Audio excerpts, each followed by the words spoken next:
Yang juga jadi sorotan, Saudara, Kejaksaan Agung menetapkan Direktur Jenderal Perdagangan Luar Negeri Kementerian Perdagangan sebagai tersangka dugaan korupsi pemberian fasilitas ekspor minyak goreng. Selain Dirjen Perdagangan Luar Negeri Kementerian Perdagangan, Kejaksaan Agung juga menetapkan 3 orang pihak swasta sebagai tersangka. Penetapan tersangka karena perusahaan eksportir tidak memenuhi kebijakan mengalokasikan 20% produksi minyak goreng untuk dalam negeri, namun tetap mendapat persetujuan ekspor dari pemerintah. Keempat tersangka dinilai menyebabkan kerugian perekonomian dan kelangkaan minyak goreng di masyarakat. Jaksa penyidik telah menetapkan tersangka dengan perbuatan melawan hukum. Yang dilakukan tersangka adalah: 1. Adanya permufakatan antara pemohon dengan pemberi izin dalam proses penerbitan persetujuan ekspor. Kedua, dikeluarkannya persetujuan ekspor kepada eksportir yang seharusnya ditolak. Ditolak izinnya karena tidak memenuhi syarat, yaitu telah mendistribusikan CPO atau RBD palm oil tidak sesuai dengan harga persejualan dalam negeri atau DPO.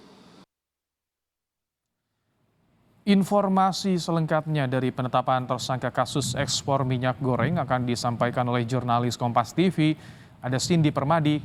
Selamat petang, Cindy. Apa yang menjadi dasar Kejaksaan Agung menetapkan Dirjen Perdagangan Luar Negeri Kementerian Perdagangan sebagai tersangka kasus ekspor minyak goreng, Cindy?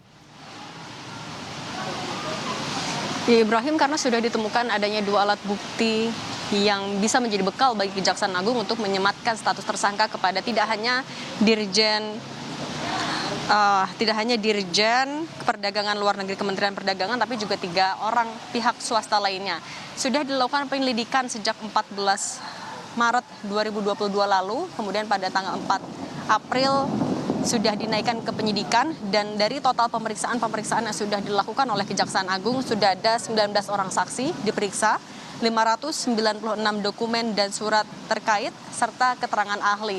Dari hasil penyelidikan, kemudian penyidikan, keempatnya termasuk Dirjen Perdagangan Luar Negeri Kementerian Perdagangan diduga terlibat dalam tindak pidana korupsi pemberian fasilitas ekspor CPO dan turunannya pada periode Januari 2021 sampai 2022 yang kemudian menyebabkan kelangkaan dan tingginya harga minyak goreng yang tentu kemudian berimplikasi juga kepada kerugian perekonomian negara. Ada beberapa poin yang disampaikan oleh Jaksa Agung terkait perbuatan melawan hukum yang dilakukan oleh keempatnya. Pertama adalah permufakatan antara pemohon dan pemberi izin dalam penerbitan persetujuan ekspor. Yang kedua adalah dikeluarkannya persetujuan ekspor kepada eksportir yang seharusnya ditolak izinnya karena tidak memenuhi syarat.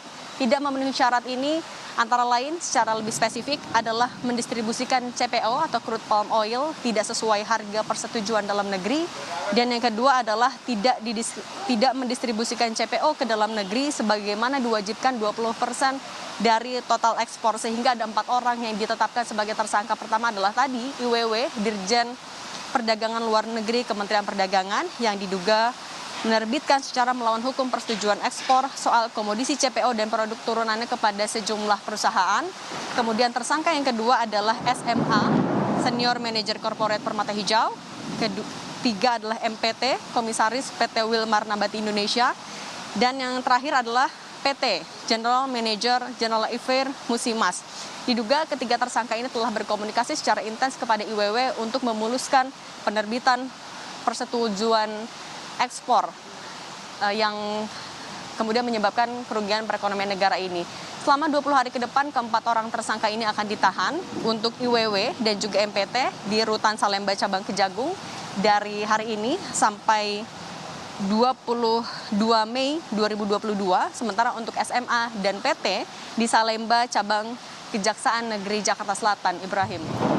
Cindy, apakah jumlah tersangka ini akan bertambah untuk mengungkap mafia minyak goreng di tanah air? Tentu tidak ditutup kemungkinan akan adanya penambahan tersangka, karena berangkat dari penetapan 4 orang tersangka yang saat ini juga sudah ditahan.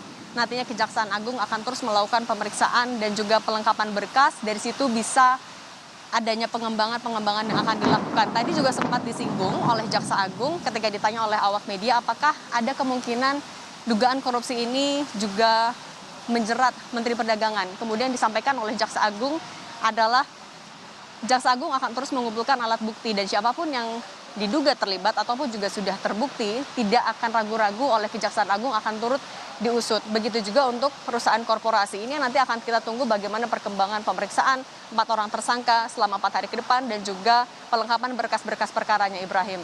Baik, terima kasih Cindy Permadi untuk laporan Anda langsung dari Kantor Kejaksaan Agung Jakarta.